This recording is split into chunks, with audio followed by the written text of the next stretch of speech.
우리도 예배의 청취자가 아니고 예배의 성공자, 예배의 참여자가 되기를 주 이름으로 축원합니다. 오늘은 이 청소년 주일로 해서 청소년들을 향한 그 메시지가 같이 깊게 들어있으니까 함께 은혜를 나누시고 하시면 감사하겠습니다. 우리 기독교의 핵심은 구원이며 생명입니다. 우리가 만 가지 기도의 응답을 받고 만 가지 선한 일을 하고 만 가지 형통을 하고 자녀들이 다 잘 돼도 마침내 구원이 없으면 아무 소용이 없습니다. 우리의 마지막 목적, 종착지가 구원이거든요. 영생에 대한 우리의 소망, 그것이 우리의 마지막이고 중간중간의 형통함은 하늘의 복을 받은 자들에게 보너스로 그의 팁으로 우리가 살아가게 되는 겁니다. 베드로전서 1장 9절에 보게 되면 말씀하기를 다 함께 합시다. 시작. 믿음의 결국 곧 영혼의 구원을 받음이라. 그렇죠. 믿음의 결국 곧 영혼의 구원을 받음이라 라고 말하는 것처럼 우리의 마지막 믿음의 결국이라는 게 있어요. 마지막 끝이라고 하는 것은 우리에게 영혼 구원을 받는 것이 우리의 마지막입니다. 만약에 구원을 못 받는다면 신앙생활이 맨 마지막에 가서 결코 이 사람은 성공했다라고 볼 수 없고 헛일하게 된 것, 헛될 뿐인 것을 우리가 압니다. 이 구원 때문에 하나님은 아들을 이 땅에 보내셔야 했고 아들은 자기의 목숨을 내어주심으로 십자가에서 그 큰 대가를 지불하셔야 했습니다. 그의 피가, 그의 죽음이, 그의 피는 죄를 사하셨고 그의 죽음이 율법의 값으로 죄의 값은 사망이니까 그 값을 죽음으로 다 대가를 지불하시는 큰 역할을 하신 거지요. 이런 말미암아 교회를 세우셨고 그 교회는 예수의 피로 세우셨으며 성령의 역사하심으로 진행되는 것이 바로 교회입니다. 그러므로 교회는 건물을 말하는 게 아니고 아시다시피 교회는 예수 이름으로 그의 피의 은혜로 구원받은 자들의 공동체가 교회입니다. 그래서 그런 사람들이 모인 곳, 그것이 교회당, 예배하기 위하여 모인 예배당이라고 표현을 하는 겁니다. 그래서 우리가 교회에 모여 예배하고 또 교제하고 또 영혼도 구원하고 가르치고 하는 그 일을 계속적으로 하는 것이 바로 교회당 안에서 이루고 하는 거지요. 예수께서는 제자들에게 또는 오늘날 교회에 말씀하신 그 말씀은 예나 지금이나 다 해당이 되며 오늘 예수 그리스도를 믿는 우리들에게도 똑같은 말씀으로 우리에게 증거하고 있고 그 말씀대로 살기를 원하시거든요. 성경 안에는 두 가지로 이렇게 구분하면은 사는 법이 있고 살아가는 법이 있습니다. 출애굽할 때에 애굽에 있는 이스라엘 백성들에게는 하나님이 사는 법으로 하나님의 공로죠. 하나님의 전적인 은혜죠. 우리가 구원받는 건 예수 그리스도의 공로죠. 그래서 구약에 있는 이스라엘 백성들이 애굽에 있는 자들을 건져내시기 위해서는 그 일을 위하여 이스라엘 백성의 아무 일도 한 것이 없습니다. 오직 모세가 바로를 찾아갔고 바로에게 이스라엘 내 백성을 보내라. 내 백성이 광야에서 하나님을 섬기리라. 하나님 앞에 절기를 지키리라 하는 말씀으로 그 가운데 나오도록 그 명령을 하게 됩니다. 바로는 끝까지 저지하고 안 풀어주려고 했죠. 노예 하나만 하더라도 많은 인력인데 빼앗기지 않으려고 한 겁니다. 그러므로 인하여 하나님은 그들에게 진노를 말씀하셨고 그 진노로 인하여 완전히 이 애굽에 있는 재앙으로 초토화가 되어버립니다. 그래서 10가지 재앙을 통하여 그 가운데 나오게 됩니다. 마지막 장자가 멸하여지는 가운데에 두 소를 들게 되었죠. 이때에 나와 홍해를 건너게 되었고 광야로 넘어가게 됩니다. 홍해를 건너게 하신 것도 하나님이 홍해를 다 열어놓으신 거 아닙니까? 10가지 재앙과 홍해를 건넌 이 모든 건 하나님이 하신 겁니다. 이스라엘 백성들이 한 것은 없죠. 그 가운데 홍해를 다 건너고 순종한 것뿐이요. 하나님이 다 해놓으신 일에 갔을 뿐입니다. 그러나 광야에서 하나님이 그들에게 명령하신 것은 하나님께서 그들에 대하여 순종을 훈련케 하심으로 믿음을 키우시고 믿음을 성장케 하심으로 가나안 땅에 갔을 때에 어떻게 해야 할 것에 대하여 살아가는 법을 가르치셨어요. 그러므로 사는 법은 하나님이 주신 일방적 주권 아래 있는 것이었지만은 살아가는 법에 대하여서는 우리가 그 믿음의 순종함으로 함께 해 가야 하는 것을 말씀하고 있는 겁니다.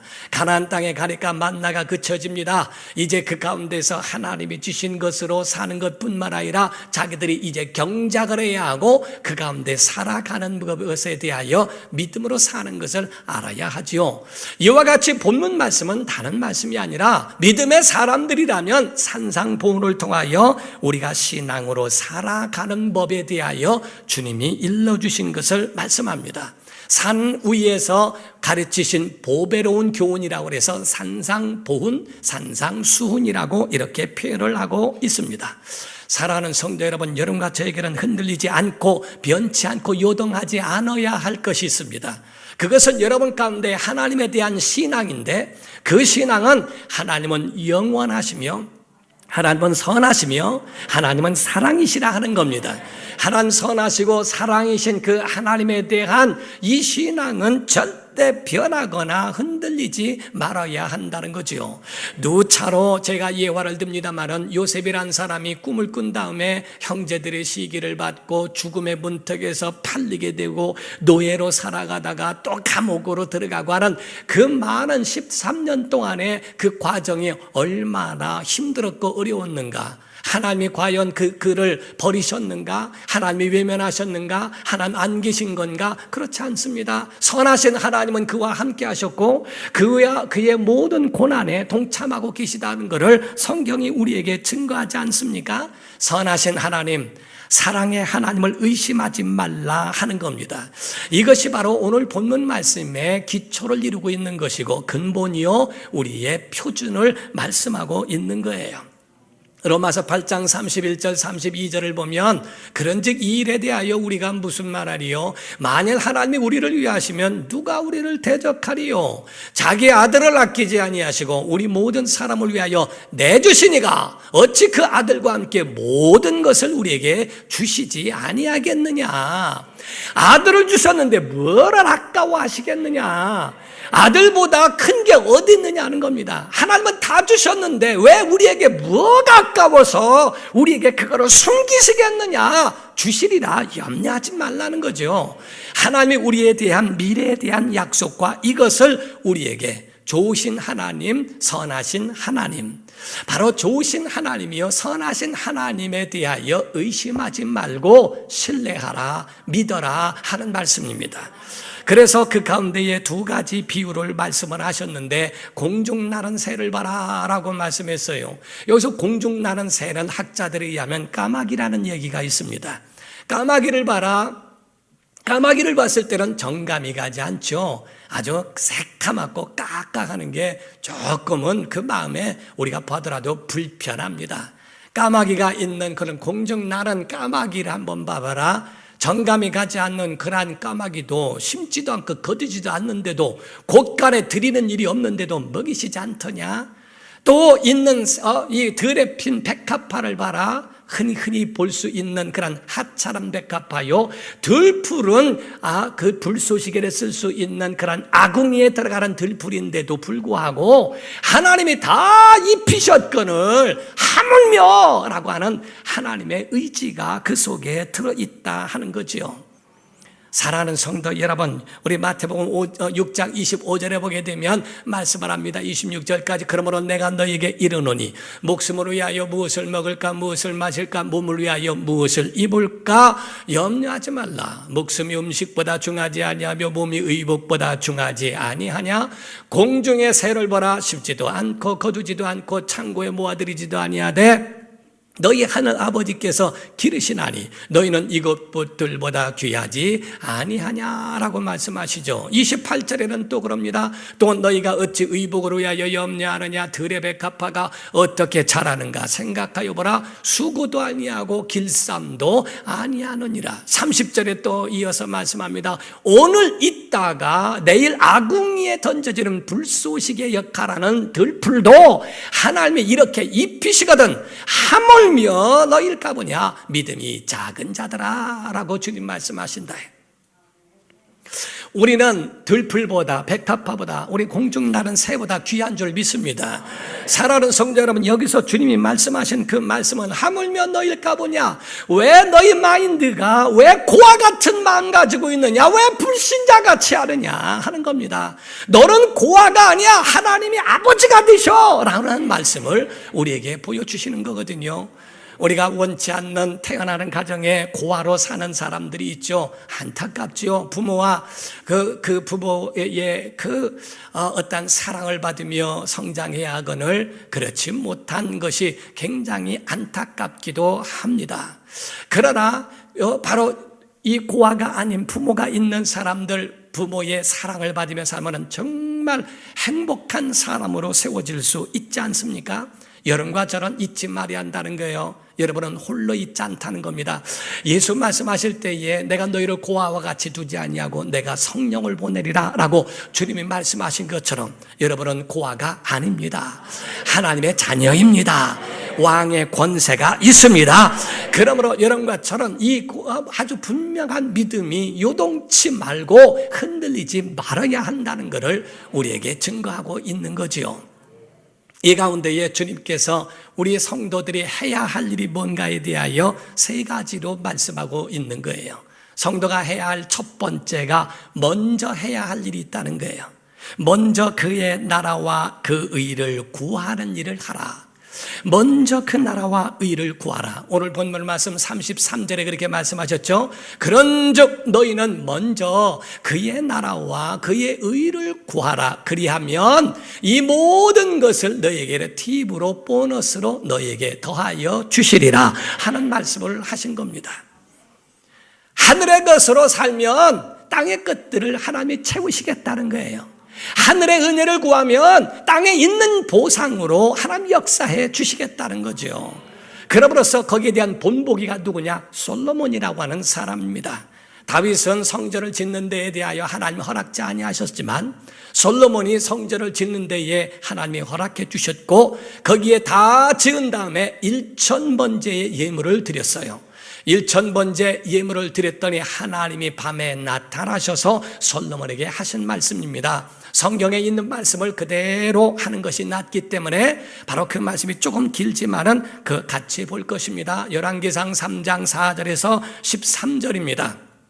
제가 읽겠습니다. 이에 왕이 제사하러 기브온으로 가니 거기는 산당이 큼이라 솔로몬이 그 제단에 1000번제를 드렸더니 기브온에서 밤에 여호와께서 솔로몬의 꿈에 나타나시니라. 하나님이 이르시되 내가 내게 무엇을 줄고 너는 구하라. 솔로몬이 이르되 주의 종 내 아버지 다윗의 성실과 공의와 정직한 마음으로 주와 함께 주 앞에서 행함으로 주께서 그에게 큰 은혜를 베푸셨고 주께서 또 그를 위하여 이 큰 은혜를 항상 주사 오늘과 같이 그의 자리에 앉을 아들을 그에게 주셨나이다.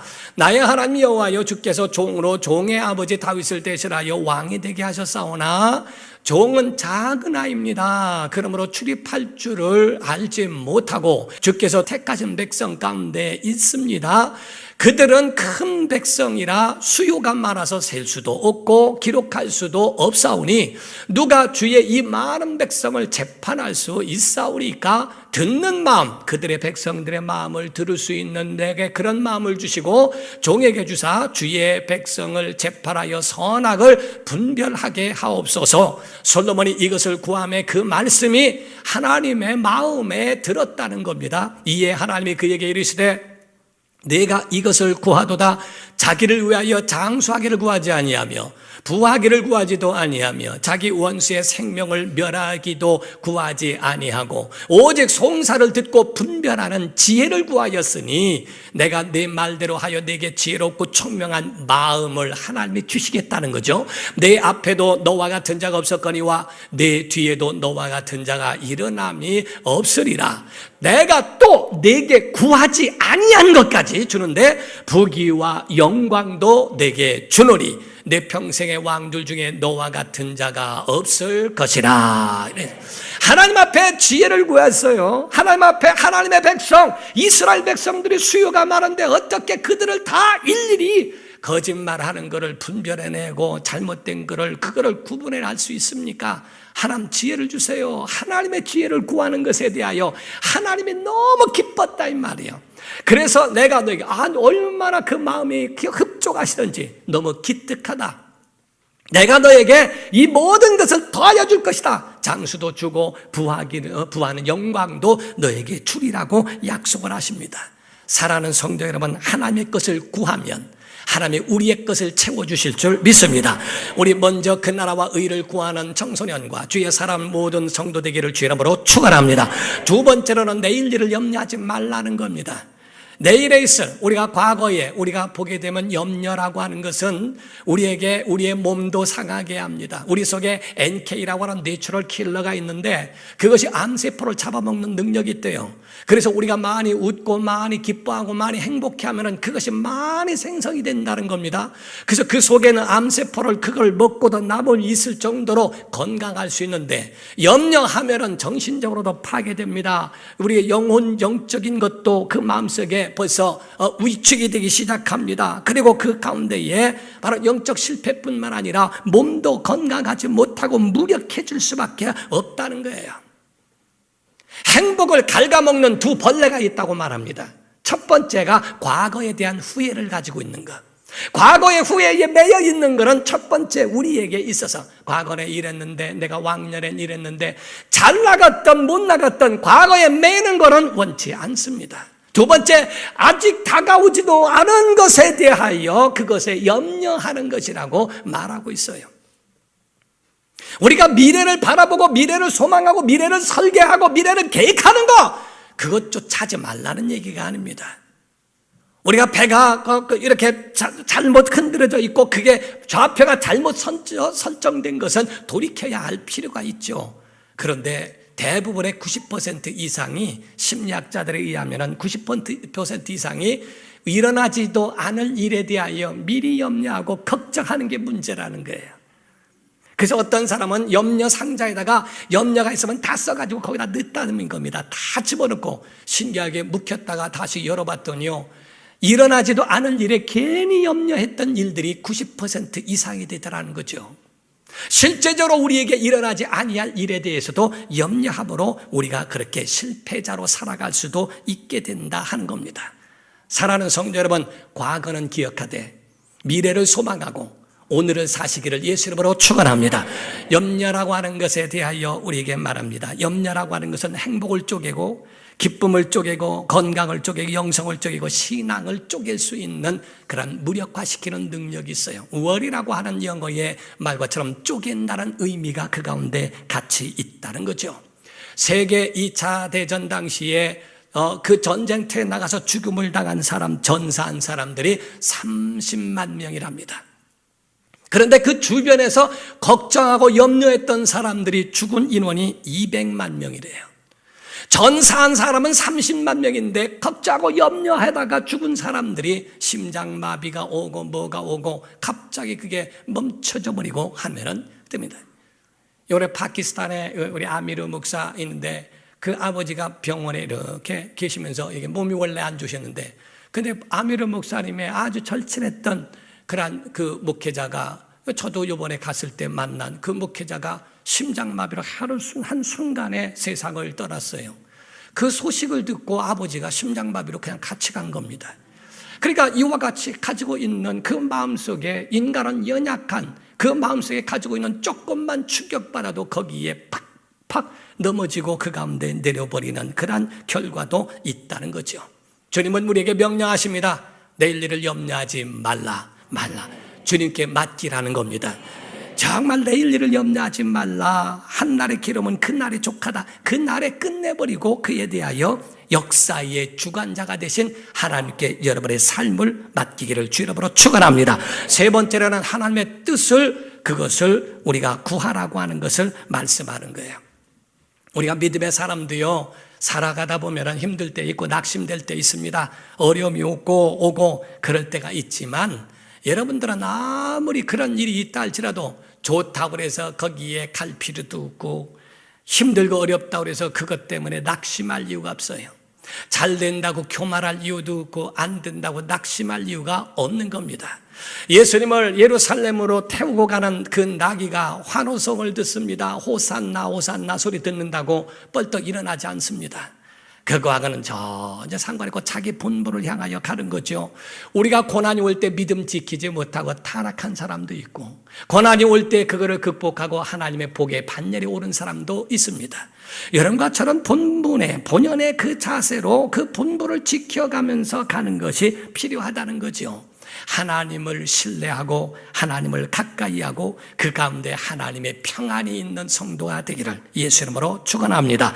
그러므로서 우리에게 주님 말씀하시는 말씀이 뭔가 31절에서 33절을 보게 되면, 그러므로 염려하여 이르기를 무엇을 먹을까 무엇을 마실까 무엇을 입을까 하지 말라. 이는 다 이방인들이 구하는 것이라. 하나님을 아버지라 모르는 자들이죠. 너희 하늘 아버지께서 이 모든 것이 너희에게 있어야 할 줄을 아시느니라. 그런즉 너희는 먼저 그의 나라와 그의 의를 구하라. 그리하면 이 모든 것을 너희에게 더하시리라 라는 말씀으로 이와 같이 축복을 하시지 않습니까? 사랑하는 성도 여러분, 뭐를 먼저? 영적인 것을 먼저 구하라는 거죠. 영적인 것, 예배를 갈망하라는 거지요. 하나님의 은혜를 갈망하고 기도와 예배와 정말 말씀과 주님의 성품을 닮아가기를 갈망하는 게 이게 먼저라는 겁니다. 사랑하는 성도 여러분, 돈 주고도 살 수 없는 일들이 있어요. 어떤 학자가 그걸 잘 말을 했더라고요. 돈 주고도 살 수 없는 것. 돈으로 사람은 잠깐 쓸 수 있기 위하여 살 수 있어도 사람의 마음은 살 수가 없다. 돈으로 집은 살 수 있어도 가정은 살 수가 없다. 돈으로 침대는 살 수 있어도 돈으로 평안은 살 수가 없다. 돈으로 시계는 살 수 있을지 몰라도 돈으로 세월을 사기는 어렵다. 돈으로 약은 살 수 있어도 돈으로 건강을 사지는 못한다. 마지막 마침내 아주 결정적으로 돈으로 장례식을 화려하게 치를 수는 있다. 그러나 돈으로 천국을 살 수는 없다 하는 거죠. 사랑하는 성도 여러분, 여러분과 저는요, 돈으로 살 수 없는 영적인 하나님의 사람의 그 삶을 살게 되면 하나님이 이 모든 것들을 더하여 주실 줄 믿습니다. 하나님의 은혜가 여러분에게 있기를 예수 이름으로 축원합니다. 청소년 때에 하나님 나라를 목적으로 삼고 신앙의 목적이 하나님께 있으면 하나님이 여러분의 앞길을 지도하여 주실 겁니다. 마지막은 다른 말이 아닙니다. 소망을 잃지 말아라. 오늘 괴롭다고 해서 내일도 괴로우리라 착각하지 마라. 역사의 주관자 되신 하나님이 오늘같이 하지 않는다. 내일은 하나님이 너희에게 큰 은혜로 인도하여 주시리라. 하나님의 은혜가 여러분과 가정에 있기를 예수 이름으로 축원합니다. 기도하겠습니다. 이 시간에 다 같이 통성으로 기도할 때 소망을 잃지 말아야 합니다. 오늘 같지 않습니다. 오늘보다 더 좋은 날이 주께서 역사의 주관자가 되시기 때문에 인도해 주시겠다는 겁니다. 하나님, 우리의 삶을 주관하시고 인도해 주옵소서. 우리의 삶을 붙잡아 주옵소서. 다 같이 통성으로 기도하시겠습니다.